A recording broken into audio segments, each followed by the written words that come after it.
this is more of a discussion piece, and I want people also in the threads and in the comment section of the YouTube video to chime in also their opinion and stuff like that. Pretty much, I was having a discussion on the Discord of the Transformers Slag podcast, and we were talking about essentially the pricing that's going on right now with a lot of Transformer toys in general, and the whole discussion was pretty much sparked because recently the pre-orders went up for Masterpiece Beast Wars Megatron, and it ended up being, without a doubt, in my opinion, probably one of the most expensive transforming retail products out of the gate ever. I Yeah. mean, to give you an example, when Encore Fortress Maximus was released by Takara when they did the reissue, that was $310. So this figure, Masterpiece Beast Wars Megatron, is $330 American. And that's crazy when you think about it. And I was actually, when I was doing this discussion, I was comparing it to when Star Saber came out, Hmm. specifically Masterpiece Star Saber. He still is the largest of all the Masterpiece toys. I like to believe, in terms of parts and pieces, he's also pretty up there, on top of his size, because he comes with two different swords, the Hmm. Brainmaster gimmick. He also comes with stands and pieces like that because he has his jet mode. Like, he's a pretty hefty, busy toy too. Now, granted, he came out a few years prior to this, so you could also argue, oh, it was 4 years ago, things are different. But I went back and I looked at old pre-order news listings for Masterpiece Star Saber, Right. and I came across that, oh, he was only 19,000 yen, which is, the equivalent, well, not 19,000, more like 20,000 yen, but Hmm. still, that's like, with exchange and everything, it only comes to about $270, maybe 280, on a bad exchange, which is still very far away from what this is. So I came to the conclusion that I think what's going on now, and this is just my own personal opinion, I could totally be wrong, so Yeah. don't take my word for it, but it's something that has been going through my mind now a lot when it comes to just the general market for Transformer toys and toys in general, is that, and we're seeing it too with Cyberverse, is that I feel that Takara and Hasbro, they're seeing more and more how the adult market is dominating. Mm. It's totally dominating. A lot of people were wondering why, like, just to go off topic here a little bit, that people were wondering why Cyberverse had a very G1 inspired kind of look, and I always came to the conclusion it's just, we had the Robots in the Skies 2.0 series, we had the Last Night toy line, and they looked at the sales of those two toy lines compared to, say, the Generation stuff, and the Generation stuff was killing it. Like, it's Yeah. just like it used to be in the past. Mainline stuff was the focus, Hmm. and mainline being whatever the TV series is at the time and whatever the movie is at the time. And Generations Classics Universe was always the thing on the side. Right. But now it's kind of shifted, and now the Generation stuff is the stuff that's selling the best, and stuff like RID and The Last Night. I mean, The Last Night barely got past Wave 2 of toys. Yeah. Like, True. it's really bad, the Last Night product. And so it sends a message to Hasbro, the people who are buying stuff like old product. They like Generation 1. And that's what probably led to the decision to make Cyberverse very Generation 1, because they're going to still focus on getting the attraction of kids, but now they're putting designs that attract adults. Yeah. And Kind so of meet they're, it halfway in a yeah. way. And so what they're doing here, and the same thing here, I feel that they're probably saying to themselves, going like, you know what? Let's see how far we could go with this. Because I feel that it's, as time progresses, toys are becoming more and more expensive to manufacture, but Hmm. toy companies, and let's be real here, they're never going to take a pay cut. CEOs, managers and stuff like that, they won't be the ones that are going to take a pay cut. They're going to be the ones that are going to, they don't like change, and they want to keep the profit numbers the same. So how do you do that? Well, you either fire employees, you either pay employees less, you either change the factories where you make these toys, which has already happened. It used to be done in Japan, then they moved to China, and ultimately in the end, now we're in Vietnam. Who knows? Maybe in a couple of years it'll be India. You never know where it might move to next, Korea.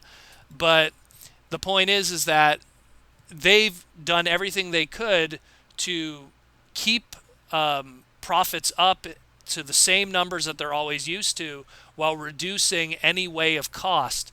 And unfortunately, there's only so many things you could do in a realistic situation. And it's kind of sad because I honestly feel, especially with this Beast Wars Megatron, I honestly feel, and again, this is just my opinion, but I honestly feel that they could honestly charge $250 for this instead of $329 and still make profit, like big profit. I think that it's just, the problem is just that they want to see how high we'll jump.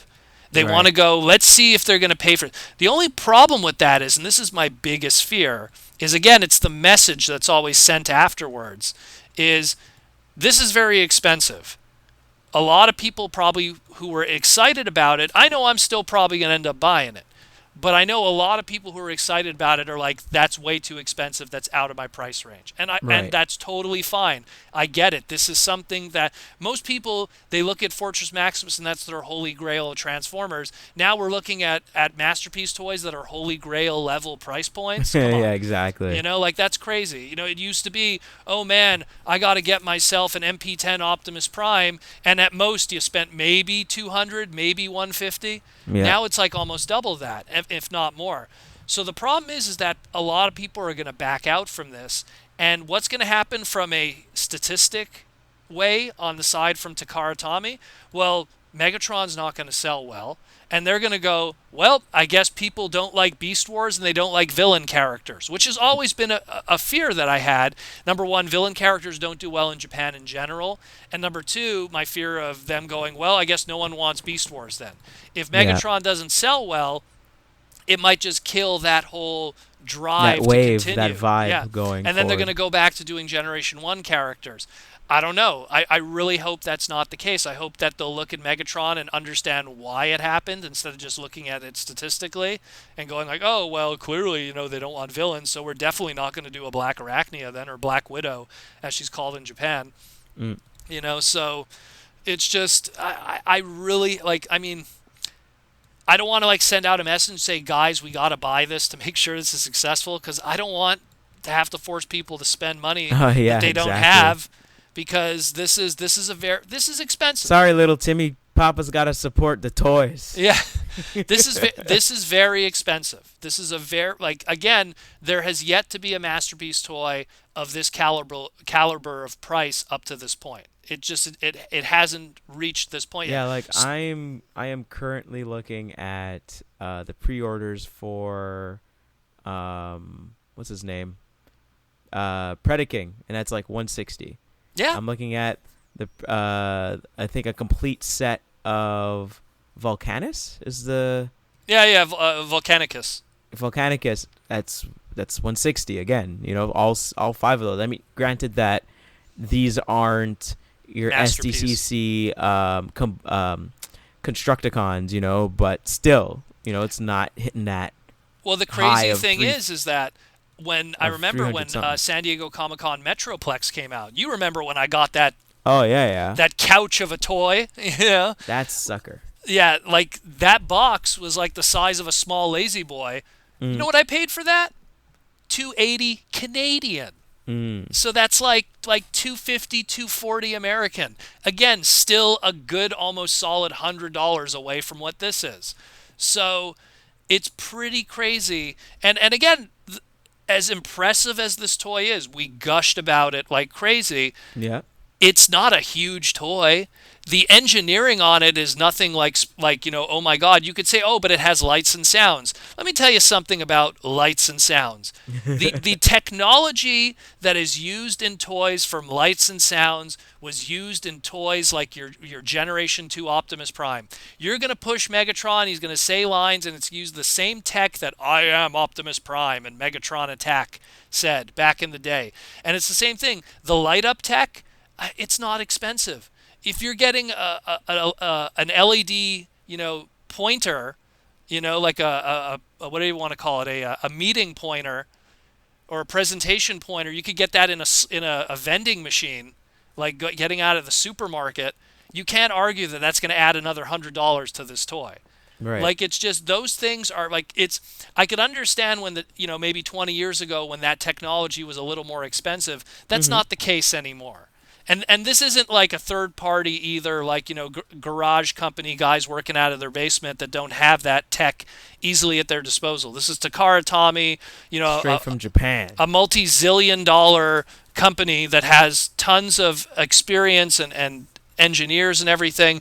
They didn't have to reinvent this toy too much, so it's not like they had to re-engineer the wheel. Like Dinobot, I almost give it like a chance because a lot of You would have swapped the prices on Dinobot in this, I guess. you know what? It's not that Because I that would. was complete. Because Dinobot is soup. It's just from scratch. It feels like. Yeah, well, Dinobot was they had to reinvent the wheel. They had to Well, literally go. It feels if what Dinobot feels like is the okay. Hey, mainframe slash was it mind? What are they called now? Rainmaker. Rainmaker.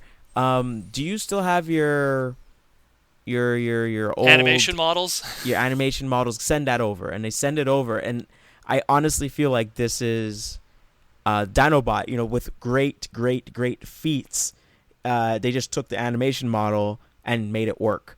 Which is That's what I crazy kinda because feel, when 'cause you it, go like, back 'cause- and you go back and you watch the old animation model, like, it doesn't work. But you know what I mean, though. Yeah, It's I like, know, How I do we know. make this work? It doesn't work. Make it work, and they Yeah. did. You know what I mean? Totally. But that's just it. So it's like, to me, I mean, I look at Dinobot and I understand a price point like that and how much the engineers probably had to rack their brains and the hours and hours they must have had to spend trying to like prototype this and figure this out. Megatron, look, we've seen lots of photos now. There's not going to be many surprises here. Mm. It's the same thing. Like, I love that Optimus Primal, but there wasn't many surprises either. It was the same thing. Like, it's very similar. It's not 100% like the original toy, but No, there's a no. lot of similarities there that really they didn't have to do And that much. they also came back with it in Generations. You said right? Yeah, They just kind of took out all the little gimmicks. they just got, well, that's why it's I mean, not this one. I mean, the one prior to this one that they released. yeah. Well, they did one for even Robot Masters. They did, like they just kind of like streamlined the damn figure.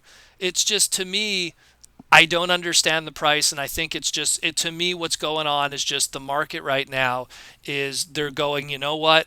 We're dealing with an adult market right now. Adults have money. Mm. Adults have money. When we were originally selling to kids, we were selling to The kids. kids, exactly.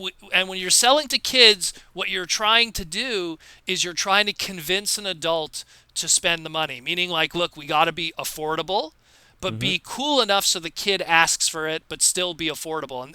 And that's how it worked in the past. Why did Ninja Turtles do so well? It was a low price point. Why did Muscles do so well and Battle Yeah. Beast? Because they were low price point toys. That was in itself was a gimmick. A price point was a gimmick. Today, they know that adults are a big portion. Look at the third party market. The third party market isn't children. Yep. It's all adults. So they look at that and they go, wow, the third party market and the big Only the rich children play here. yeah. So it's just, I think they're just going like, you know what? We're going after adults. Let's go for that Hot Toys price point and see what happens. And if they bite, that's going to be the Wait. So I'm just digging around on TF Source here, and I'm seeing the 2015 exclusive Devastator, the gift set that they had, and that was apparently originally $400, but now it's marked down to $299 to $300. To give an argument with that one, that was Got some probably chrome on it. that was probably TF Source picking it up from SDCC and then making their money. You understand? A lot of when you have exclusives like that through guys like TF Source and Big Bad Toy Store, And also, this was an oversized toy too. No. This was just, the gift set. The gift it was set. the Like, gift set.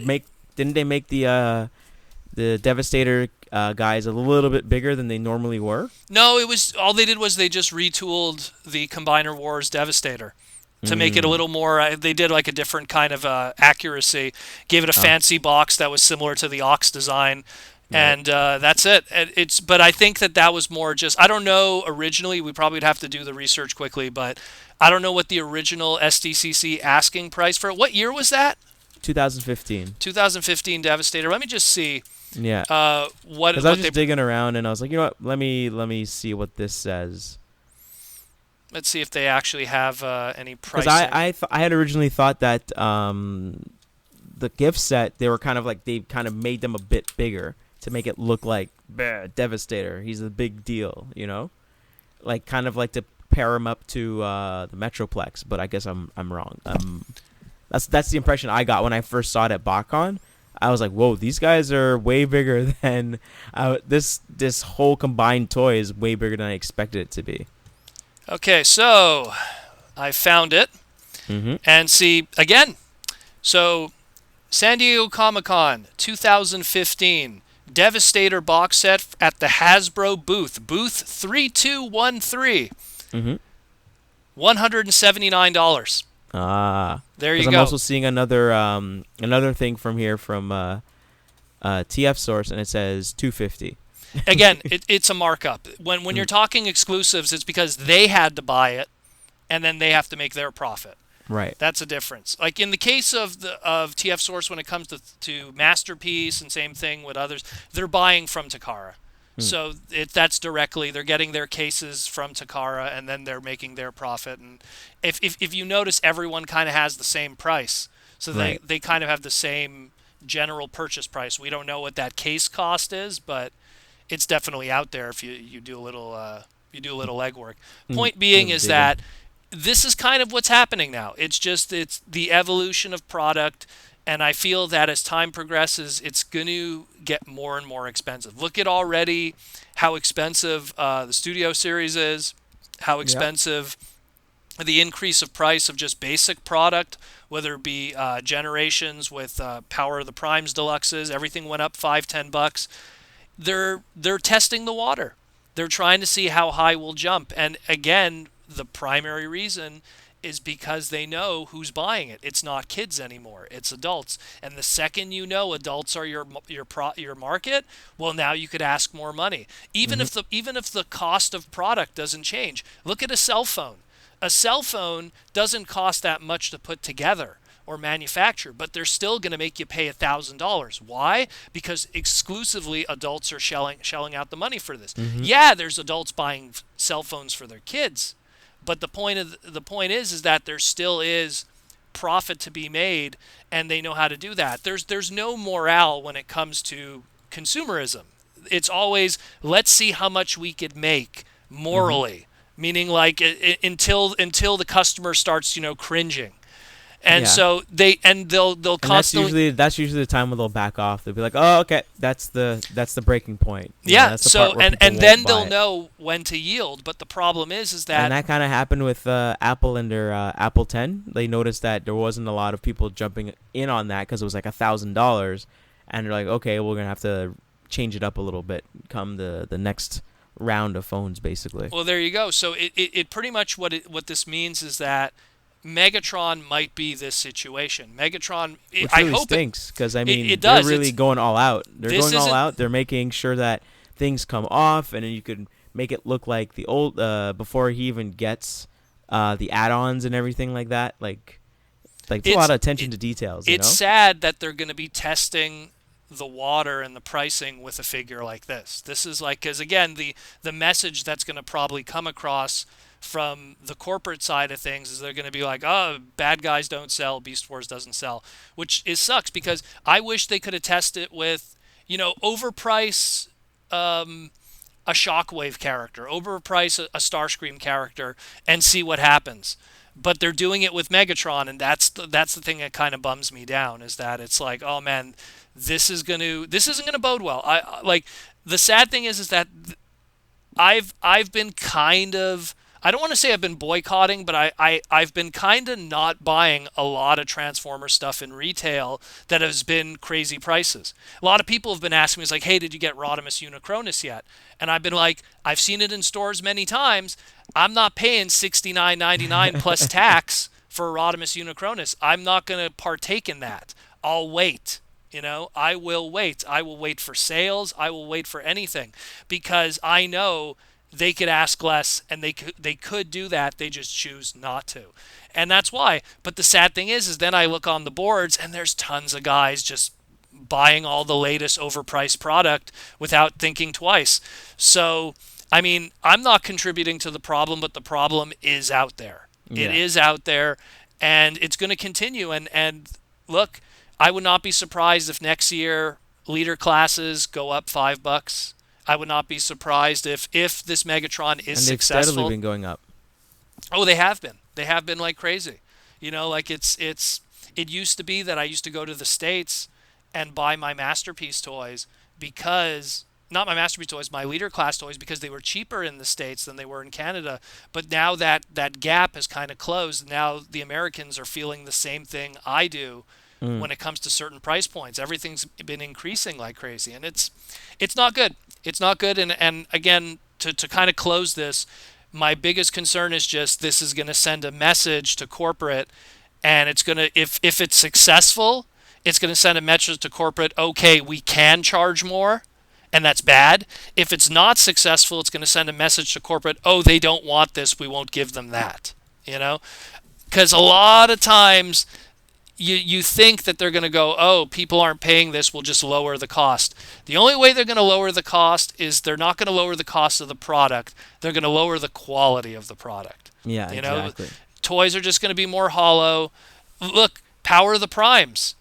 It's been directly imported into Japan. No more repaints, no more Legends line. They've already lowered the cost of product already in Japan by not having to make anything new. They just straight up import the American product and slap some stickers on the boxes. So this is kind of the world we're living in right now. The sad thing is no matter which fork in the road you take, I don't think either one is going to really bode well right now. Yeah. So it's just something I just wanted to kind of discuss and get off my chest. Definitely people comment in the video, give your 2 cents. I know that I'm not completely right about this. I understand that, but it's just something that has been kind of rumbling in my mind since the recent news. And just I've dealt with companies, I've dealt with the buying and the selling and the manufacturing, and it's so weird the way it is right now.